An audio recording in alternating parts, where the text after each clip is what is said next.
Bonjour à tous, bienvenue dans le webinaire du cabinet CBA. Je me présente, Maître Georges-David Benayoun, avocat au barreau de Paris, spécialisé en fiscalité.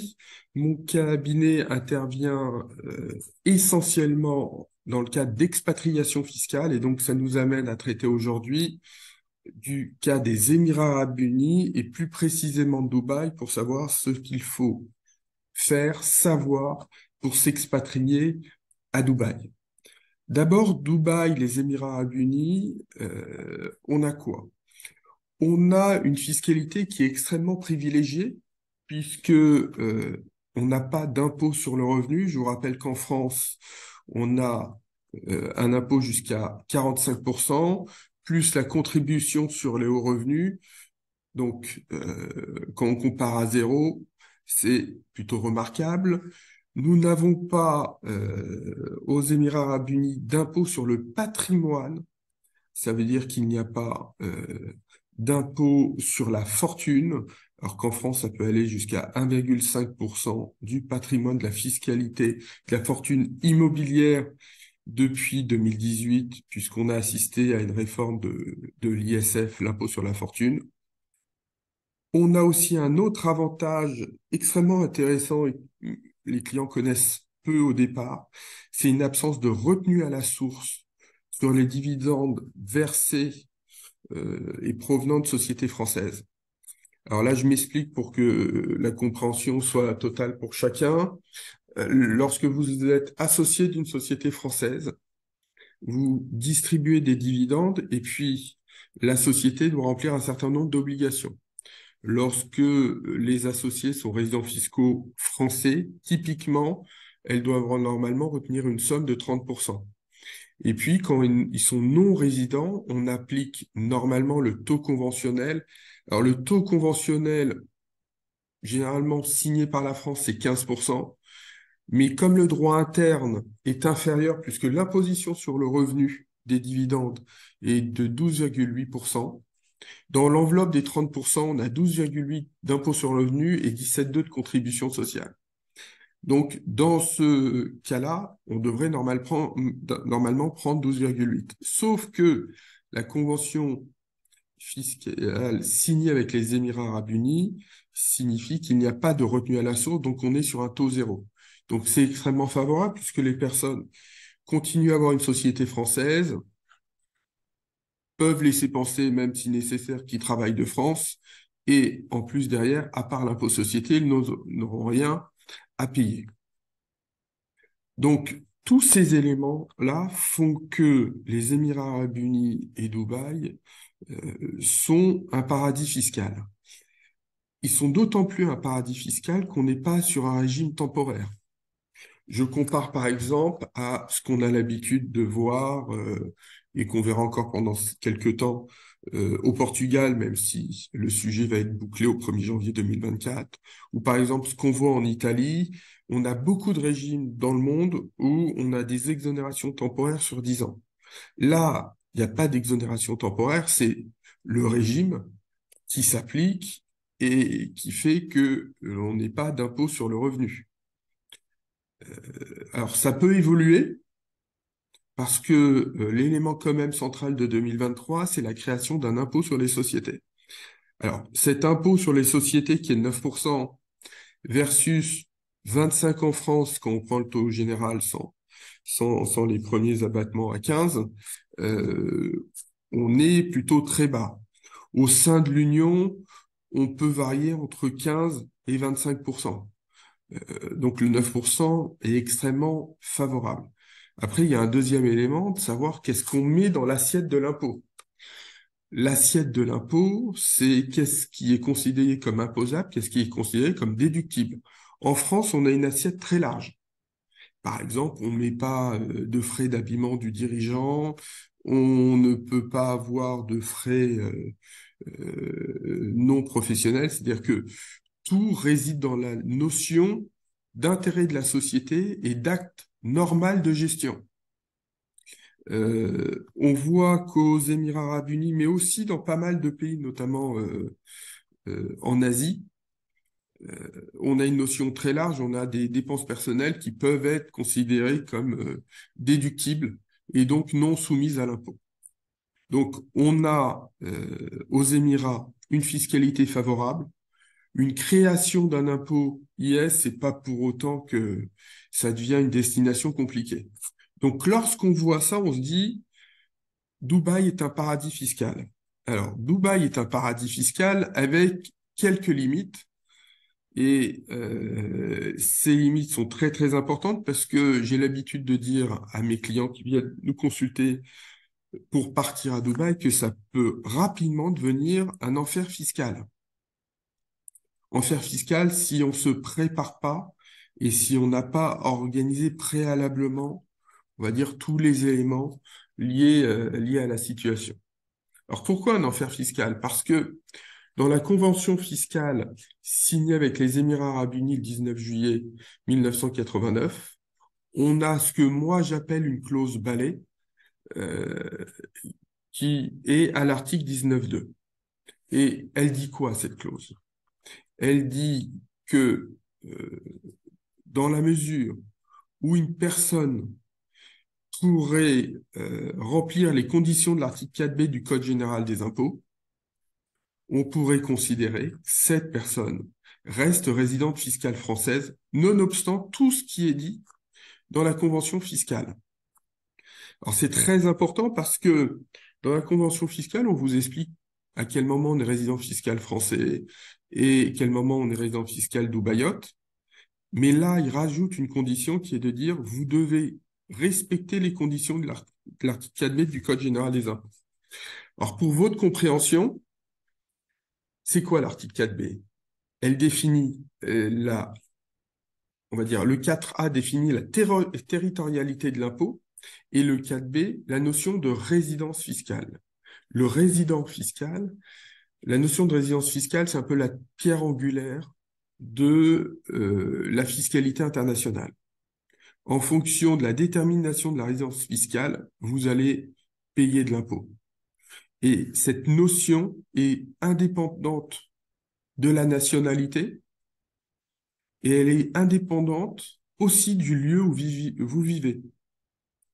Moi, j'ai des dossiers contentieux où j'ai des personnes qui n'ont pas posé le pied en France depuis 5, 6, 7 ans, et pour autant, la France les considère comme résidents fiscaux français et leur demande de payer un impôt. Alors, ça choque souvent mes clients, mais l'aspect résidence fiscale, ce n'est pas uniquement le fait de vivre quelque part. Et donc, l'article 19.2 nous dit on doit remplir aucune des trois conditions de l'article 4B du Code général des impôts. Alors, première condition, celui du foyer d'habitation. C'est-à-dire, où est-ce que vous avez un foyer? La détention d'un foyer, c'est le fait d'avoir à disposition un domicile pour pouvoir y vivre. Donc, ça peut très bien être une résidence secondaire qui n'est pas louée ou qui n'est pas mise en location toute l'année. Donc, faire très attention à la notion de domicile en France, foyer pour pouvoir y échapper. Alors, cette condition est plutôt facile à respecter. Deuxième condition, la durée du séjour, qui est un élément important. Alors, c'est pas aussi systématique que certains pourraient le penser, parce que certains disent, mais il faut au moins être 6 mois à l'étranger, on est protégé. On a de la jurisprudence où des personnes sont restées en France 5 mois et ont été considérées comme résidents fiscaux français. Donc, il faut faire attention et puis tout est question de répartition. Combien de temps vous allez rester aux Émirats arabes unis? Combien de temps vous restez en France? Combien de temps vous allez rester dans d'autres pays? Et c'est au regard de ces résultats qu'on va vous faire une analyse. Et puis, le dernier élément, c'est sûrement le plus important, c'est le centre des intérêts économiques. D'où proviennent vos revenus? Alors ça permet de faire deux analyses. La première analyse, extrêmement mathématique, c'est j'ai tant de revenus dans le monde, qu'est-ce qui vient de France? Est-ce que c'est majoritaire? Puis il y a une deuxième analyse qui est beaucoup plus fine, qui est de dire d'où je dirige mes sociétés. Et donc, quel type de société? Alors, pour faire simple, hein, moi, mes clients qui partent aux Émirats Arabes Unis, généralement, je leur demande de plus être dirigeants de leur société, de trouver un autre membre de la famille, un manager, pour qu'il n'ait plus de risque au regard de la deuxième définition du centre des intérêts économiques. Donc, on voit quoi? Une fiscalité très favorable, mais une convention fiscale à prendre avec des pincettes, parce que ça peut être tout de suite très désagréable. Et puis, donc, l'idée, c'est quoi? C'est qu'une fois que vous avez connaissance de tout ça, comment et qu'est-ce que vous allez faire avant votre départ? D'abord, vous allez en droit, et c'est ce qu'on fait nous dans les consultations lorsqu'on assiste nos clients, on leur dit, on va déjà regarder quelle est la problématique, comment ça va fonctionner, est-ce que c'est possible? Donc, on va reprendre les notions qu'on vient de développer dans l'article 19.2 et aller analyser les sources de revenus post-départ. Alors, combien vous allez avoir de salaire de source française? Est-ce que vous êtes mandataire social en France? Est-ce qu'on va avoir des distributions de dividendes? Est-ce qu'on a du revenu foncier? Et après, on va aller voir l'autre aspect post-départ sur le patrimoine. Est-ce qu'on a encore un foyer d'habitation en France? Est-ce que le patrimoine français est plus important que le patrimoine situé à l'étranger? Alors, ce qui est tout à fait possible. Et c'est pas pour autant que vous n'allez pas partir. Mais ça veut dire qu'il va falloir changer vos habitudes et modifier des choses. Donc, souvent, nous, ce qu'on voit, c'est que nos clients, ils stoppent la rémunération de source française. On leur demande de plus être mandataires sociaux en France. Il peut avoir du dividende, ça nous gêne pas, du revenu foncier aussi, mais faut-il connaître la répartition du patrimoine? Et donc, nous, on souhaite que tous les placements financiers, parce que ça fait partie des indices, soient déplacés vers un autre pays que la France. Alors, généralement, ce qu'on voit, c'est des placements vers le Luxembourg ou la Suisse, ce qui est tout à fait légal, hein, ce qui pose pas de problème, mais pour être sur une entité indépendante de la France et aussi parce que souvent nos clients ne souhaitent pas mettre tout leur argent aux Émirats Arabes Unis et donc souhaitent rester dans une zone euro. Donc, tout ça, ça va nous permettre de dire à nos clients et de vous de constater, de dire, je peux partir et voilà comment ça va fonctionner après notre départ de France. Une fois que vous avez vu ça, vous avez vu le plus important. Parce que derrière, on va gérer un départ, on va accompagner sur ce qu'il faut faire, ce qu'il faut pas faire, mais là, vous aurez fait le plus important parce que vous allez pouvoir déterminer la structuration de votre départ et de votre nouvelle vie. Alors, bien évidemment, avant départ, se pose aussi la question de l'exit tax. L'exit tax concerne les plus-values latentes de titres de société soumises à l'IS. Et donc, on va vous demander de calculer ces plus-values latentes et à un moment de demander à l'État un sursis en contrepartie de garantie. Alors, quand est-ce que l'exit tax s'applique? Premier cas, lorsque vous possédez au moins 50% du capital social d'une société, alors qu'elle soit petite ou moyenne ou très très grande, ça c'est plutôt simple, ou lorsque votre participation dépasse en valeur 800 000 euros. Et donc, si vous respectez un de ces deux critères, vous serez redevable de la déclaration d'exit tax, qui a une spécificité au niveau des Émirats Arabes Unis, qu'on n'a pas, par exemple, en Europe. En Europe, on fait la déclaration d'exit tax au moment de la déclaration d'impôt sur le revenu de l'année de départ. Les Émirats Arabes Unis n'ayant pas signé avec la France une convention en matière de recouvrement, on va déposer le dossier au moins 3 mois avant. Et puis derrière, On va gérer les garanties avec l'administration fiscale. Nous, ce qu'on privilégie quand même, c'est un nantissement sur les parts de société. Donc, société, alors on prend qu'une seule société, même si vous en avez plusieurs à donner à l'Exitax. Et à partir du moment où on a rentré dans ce mécanisme-là, il faut savoir qu'on va se retrouver avec une obligation de suivi pendant 2 ou 5 ans en matière d'impôt sur le revenu et pendant une durée indéfinie en matière de contribution sociale. Donc ça, c'est ce qu'on fait avant départ. Ce qu'on fait aussi avant départ, c'est simuler, au vu de la totalité des éléments que vous nous avez donnés, quelle va être votre imposition en France après départ. Alors, il y a 2 analyses, se dire l'année de mon départ, combien je vais payer d'impôts en France, puisque vous aurez 2 déclarations lorsque vous allez quitter la France.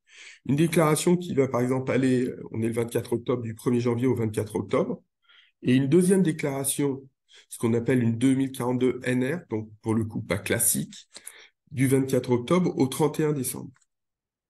Et le dépôt de cette déclaration permettra de faire le transfert de votre de votre dossier au centre des non-résidents. Donc, voilà sur les éléments à prévoir. Alors, ce qu'on voit, nous, souvent, c'est du revenu foncier, du salaire, mais de manière relativement minime, avec une imposition, même si elle est très différente selon qu'on soit résident ou non-résident, quand même limitée en termes d'imposition. Puis, les autres éléments à voir quand même, c'est l'obtention d'un ID, l'Emirate ID, c'est la carte d'identité émirati, c'est le préalable à tout transfert de résidence fiscale. Donc, on peut l'obtenir parce qu'on a créé une société, parce qu'on va être engagé par une société, un certain nombre de critères, mais c'est nécessaire. Et puis après, on doit respecter le formalisme concernant les impôts, y compris sur les impôts de source française, et donc bien prévoir son calendrier. Donc voilà sur ce que je voulais vous dire. Ce qui est important de comprendre, une fiscalité hyper privilégiée, mais du coup, un risque de remise en cause. Donc l'idée, c'est d'abord de prévoir, et je dis souvent à mes clients lors du premier rendez-vous, on va un peu nettoyer votre dossier pour voir qu'est-ce qui ressort et quels sont les risques, et comment pouvoir partir sans avoir un risque d'imposition en France. Alors, on parle de fiscalité, hein, donc on est toujours dans la légalité. Il ne s'agit pas de ne pas déclarer des choses. C'est tout simplement de les organiser pour que ça corresponde à la réalité et que vous ayez uniquement une imposition en France et pas un risque aux Émirats et pas un risque de remise en cause de votre résidence fiscale. Et puis, on a vu, il y a un certain nombre d'éléments nécessaires à regarder, l'exit tax, l'obtention de l'Emirate ID, et puis tous les autres formalismes que nous, on a l'habitude de développer, puisque on explique à nos clients, on va leur faire un rétro-planning en leur disant, voilà ce qu'il faut faire. Nous, on va tout gérer en France, mais il faut quand même faire telle et telle chose. Donc, voilà ce que je voulais vous dire aujourd'hui sur ce sujet.